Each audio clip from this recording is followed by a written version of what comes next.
Welcome back, guys. It is the F1 2017 career mode, and we are here today for the Monaco Grand Prix, and we're starting off with a lovely, juicy little sponsor bonus, so that is going to be helping us out hugely. They clearly see the good work that we're putting in this year, you know, best ever qualifying, best ever results, and we are now moving forwards up the ranks. Bear in mind, we are, of course, still upgrading the power of the Mclaren, that Honda engine. We've got the major upgrade due, and obviously all the resource points we're building up. We do now officially have enough for that ultimate upgrade. So you're going to see me here. We're just going to go into the R&D tree, and we're going to have a little nosy at that. But unfortunately, we can't do the upgrade for the ultimate one until the major one is done. So, but we're only waiting one more race for that, which is pretty damn nice, and I'm really excited for that to become available.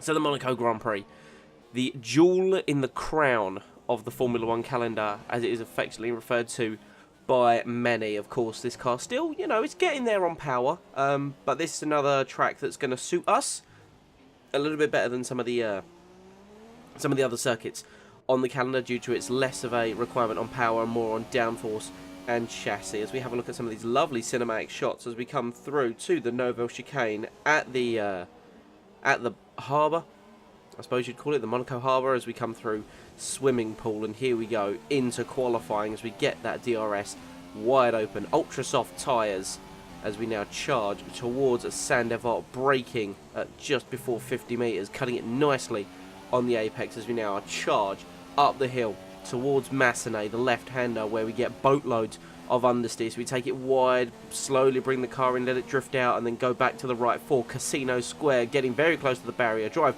round the lump in the circuit, get it slowed down, not very enough for the Mirabeau, and then down into the Lowe's hairpin. I had a lot of difficulty with this corner in qualifying. Like, one of my controllers, because I play on a gamepad, just wouldn't turn in enough, so I had to switch controllers.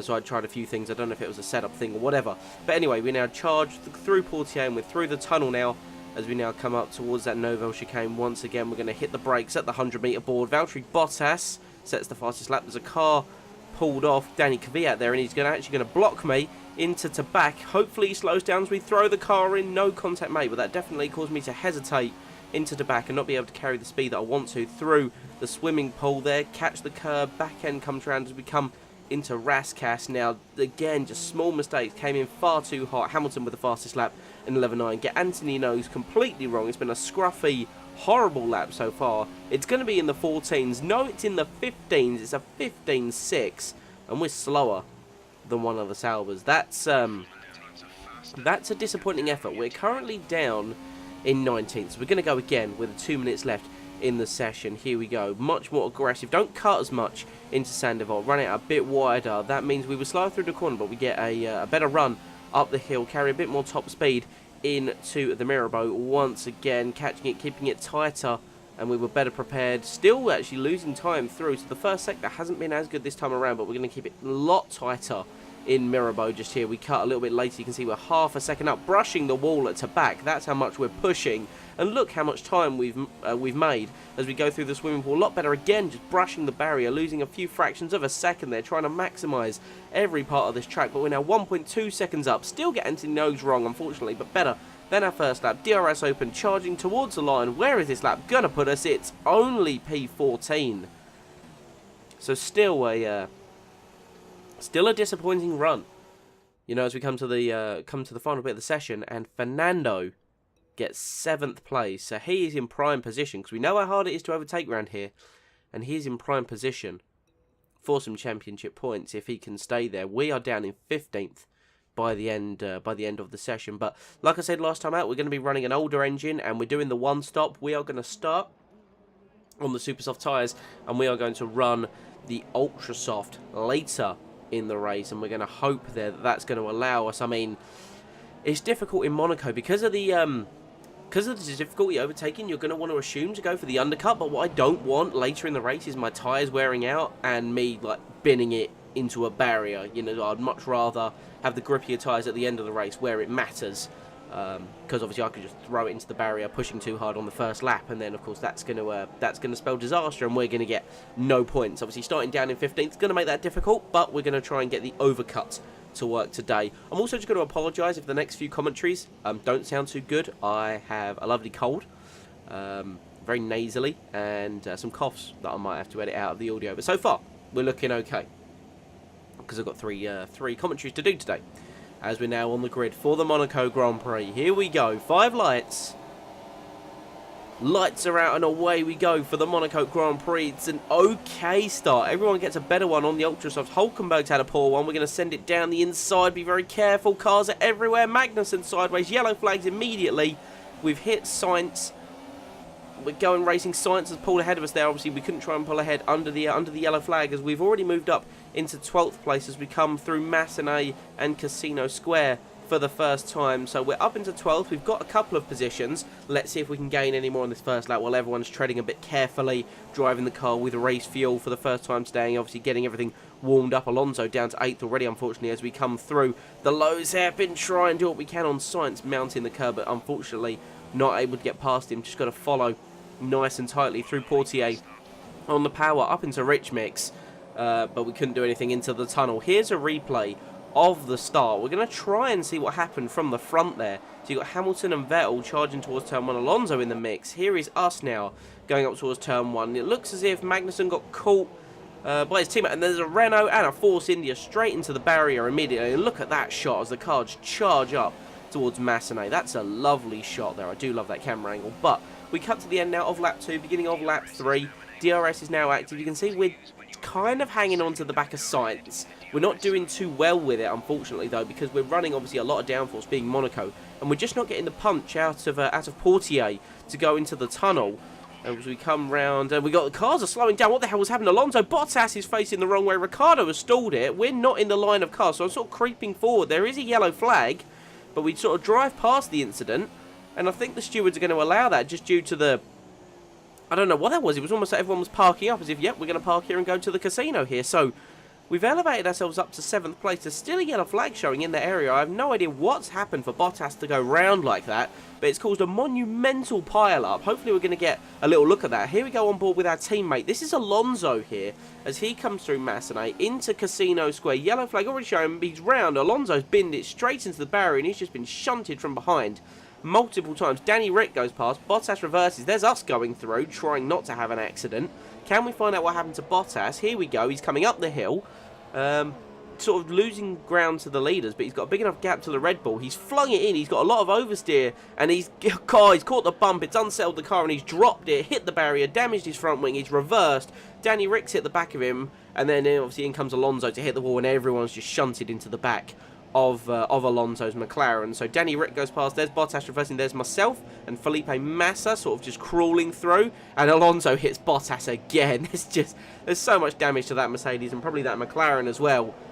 And Bottas finally gets it going, but yeah, just pushing a bit too hard by the looks of things, and he lost the car in Massenet, and he lost it again in Casino Square. But we're now up to 7th place. Daniel Ricciardo going very slowly. I assume he did hit Valtteri Bottas, as we saw in the replay. So Daniel Ricciardo peels into the pit lane, obviously, for a new front wing. I imagine he's going to fit the soft tyre and run to the end of the race. But now we're in a bit of an interesting situation here. We crossed the line, lap 4 of 39, long old Grand Prix, and we're 13 seconds behind Ocon, and we're a long old way ahead of the next car, which is Danny Kvyat, because other cars pull into the pit lane.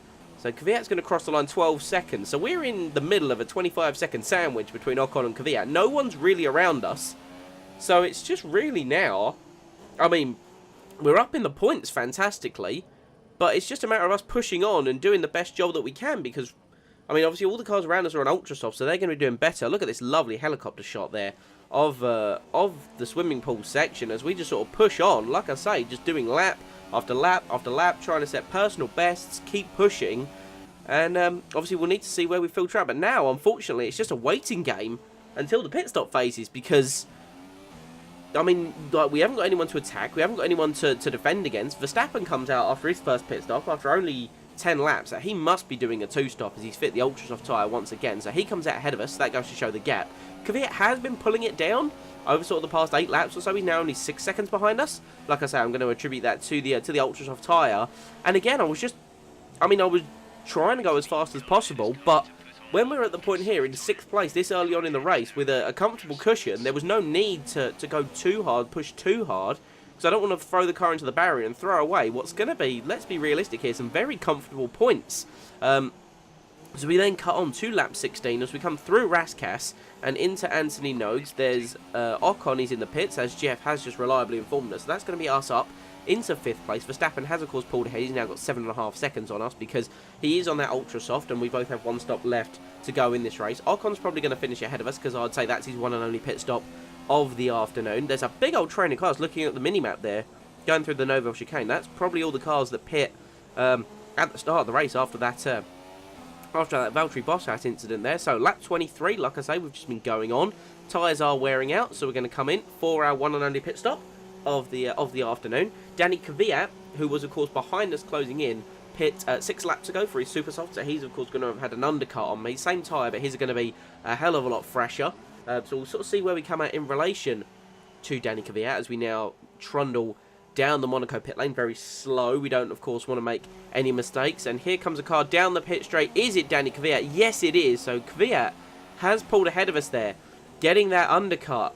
He's not too far ahead of us now, and we are, of course, on fresher and a compound softer tyres. We've got 2 laps worth of rich mixture to use, so let's get on after him. And it was lovely to have such wonderful grip again, because the front tyres are more warm than the rears, as they naturally would be around Monaco. So it was just nice to get that pinpoint precision of the front end. You can see we're already catching him. We were so much better on the brakes than Danny Kvyat, but we just weren't getting the punch out of the necessary corners. So here we go, coming down towards the Lowe's hairpin. Look how much we close on him. He's got to obviously preserve those tyres to the end of the race, whereas we can now push and try and attack. But here's the problem, you're going to see it here, out of Portier. I take it probably the best I have all race, and he just pulls ahead. He's just getting better torque. Maybe it's a better setup, maybe it's the differential I'm running, but he's just pulling so far ahead I can't make a move into the Nouvelle chicane.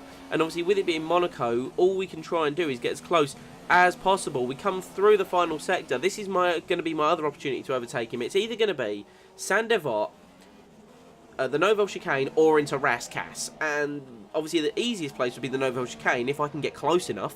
Saint-Devote's going to be a bit of a dive bomb as we set a personal best of a 15.2. We're half second behind Kvyat, 13 laps remaining in this Grand Prix, so we've got ample time to overtake him, but it's just getting frustrated staring at the back of the same car lap after lap. And it's not as if, you know, I couldn't make the move, or obviously I couldn't make the move. That's the thing, I didn't even get the opportunity. You can see there in the Lowe's hairpin, he was so slow, I've actually had to, you know, put the brakes on so I didn't damage my front wing, and that's cost me even more time. So lap 27, you can see just how much time we're gaining in these braking zones, and I'm just getting more and more frustrated as we're the closest we've ever been out of Anthony Nogues, but we're just not going to be able to pass him as we once again do a personal best. I'm fairly confident we could break into the 14s if we weren't stuck behind this damn Toro Rosso. As we come onto lap 28, it's happening again. I'm now 6 laps behind this car. Admittedly, that's, you know, not my best taking of the Nouvelle chicane I've ever done there, but it hasn't affected us too much. I did lift off before sort of punching the throttle. And he's still far ahead of us through the swimming pool. We're going to have to start throwing caution to the wind here, as Kvyat's been slow through the swimming pool. What can we do into Rascasse? Nothing this time around. Unfortunately, no opportunity to make the move. That was the closest we had ever been. That was our best opportunity so far, and it came after 6 laps. So we're going to have to step behind him again as we go on to lap 29. Just 4 tenths behind him. We've got a huge gap to Magnussen, as Jeff points out, 33 seconds. So it sounds like the best position we're going to get today is 6th place, and we just have to find the best opportunity. Hope and pray that Kvyat makes a mistake as we move on one more lap. This is lap 30 now. 7 laps I've been stuck behind this Toro Rosso, not been able to do anything, but I see now our next opportunity is coming up. It's just about being patient, the waiting game. The 2 Saubers, a lap down, Wehrlein and Ericsson, they're fighting themselves, and they're getting the blue flags around Monaco. They're not going to be able to easily get out of the way. You would hope they won't do it in the tunnel because it is dark and dangerous, but hopefully they can impair Kvyat into a braking zone, and we might be able to get the opportunity. We've lost a lot of ground to him. I'll bump it back up to Rich Mix because at this point I'm thinking sod saving fuel. Let's just use as much Rich Mix as possible, get as close as we can to Kvyat before one of them gets out the way. So here we go into Rascasse. Wehrlein looks like he's gonna move out the way. He goes wide, allows Kvyat through. Please, Wehrlein, let me through at the same time. Yes, thankfully he does. I'm not able to get the best run through Anthony Nogues due to my line being a bit tighter than normal. So that's 1 Sauber out the way and 1 opportunity gone. So we move on to lap 31. Kvyat closing up on Ericsson. Let's hope the second Sauber is able to create an opportunity for us. Up the hill, here we go. Coming towards Massenet. What's Ericsson going to do? He's not out of the way yet. He's going to go to the inside of the Mirabeau. Kvyat able to squeeze around the outside. Are they going to go side by side down to the Lowe's hairpin? No, they are not. But I can't let the opportunity slide. I had to get past Ericsson there, and I wasn't able to get past Kvyat. He was able to navigate the traffic before we could strike. So that's another lost opportunity. And we're now lap 31. I'm starting to doubt myself at this point, 8 laps gone, that we're actually going to be able to pass Kvyat. So you can see here he's pulled a bit of a gap on us. I just let the car cool down. Just got so frustrated. I took the swimming pool, the best we've ever taken it, and we're now going to close up again. Like I say, it was just giving the car a little bit of time, cooling it down, letting the fuel build back up, and we're going to have another go at him here as we now come on with 10 laps behind this Toro Rosso, but we set a purple final sector. We were the fastest car on the circuit at this exact moment, and we're going to try and strike. Now, lap 33, 10 laps behind Kvyat. I've finally had enough. I lunged down the inside of Raskas. It was the only opportunity we had seen so far of a gap, and I was not going to let that pass. We did make slight contact with Kvyat, but here we go. You just see how much extra speed we had off of the swimming pool, and I was not going to lose that opportunity. So we've lost a little bit of one of the front end plates just there off the back of that Toro Rosso, but finally I'd been losing my mind behind that Toro Rosso for 10 laps. And then, interestingly enough, 2.7 seconds up the road is Max Verstappen after his second pit stop on the super soft tyres, and he's stuck behind Esteban Ocon. So after 10 laps of losing my mind trying to get past the Toro Rosso, I'm thinking to myself, maybe we can get better than the 6th today. So coming through the swimming pool, we're now going to try and do it again. You know, I'm hoping the move we can make is slingshot out of the swimming pool and then dive it down the inside of Raskas. We've done it once, so I don't see why we can't do it again. So Ocon here really closing up on Verstappen. We're going to have a 4-car train here at the end of this Grand Prix. Front tyres wearing out. We're saving the fuel back up that, of course, we had burnt versus Kvyat. I must admit the front wing damage was impairing me a little bit, but here we go now. Mirabeau, lap 36. Verstappen and Ocon. Look at how slow they are into the Lowe's hairpin. I'm mounting the curb, just trying to get every inch of this circuit and fight my way past this Red Bull, because remember, we started 15th. There is no logical reason why we would have been able to get points this race, but thankfully, due to a lap 4 crash, we found ourselves just so high up the field, much higher than I expected to be. And let's try and, you know, make the most of this opportunity as we nearly throw it into the barrier there on lap 36. But as the lap started ticking down, you can see lap 37, there's only 2 laps to go after this one. We're running out of time. Ocon and Verstappen running out of tyres. I mean, I must admit, we're all running out of tyres at this point in the race. The lap times are a hell of a lot slower as we come through the swimming pool. Can we slingshot out of it? We got a little bit of oversteer, unfortunately, so we're not able to make a lunge this time around. And obviously, what I need to factor in here is Verstappen going to try and make a move on Ocon, and is that then going to get in my way? Am I going to have to slam on the brakes? Because I'm still at risk at losing a position to Kvyat here. So, moving on, penultimate lap of the race. Sandevot, 4 cars, running up the hill towards Massenet once again. As Jeff reminds me, we've now only got 2 laps of fuel, so it's going to be do or die. Do we finish 4th, 5th, 6th, or 7th? Because it's anyone's guess at this point as we close up once again in Mirabeau. This is where we close the most. Under braking, and we're going to lunge down the inside of the Lowe's hairpin. I saw the opportunity, and that's a dirty. That was a very, very tight squeeze. That was, looking back on it, you know, looking back, that was rash. The car just didn't have the turning circle. I did more damage to my front wing, so we got 5th. But Verstappen has taken a little drop down the field. We're going to come across the line at the end of lap 39 to get 5th place and 10 more championship points.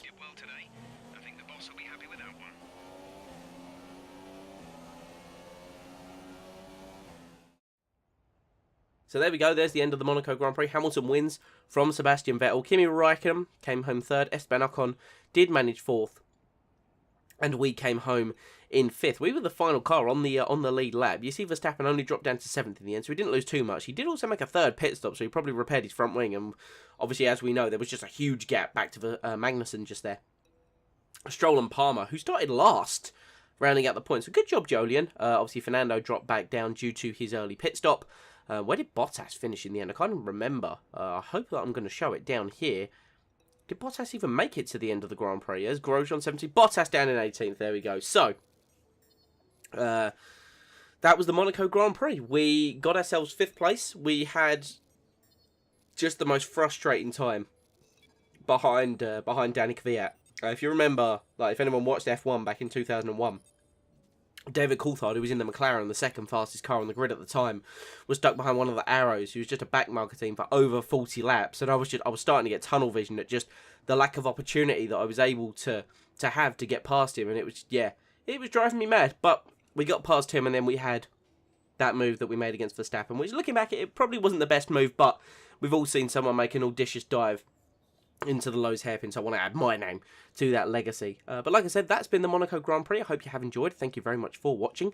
Leave a like if you enjoyed and comment any feedback down below. And do remember to get subscribed if you want to be kept up to date with the content coming to the channel.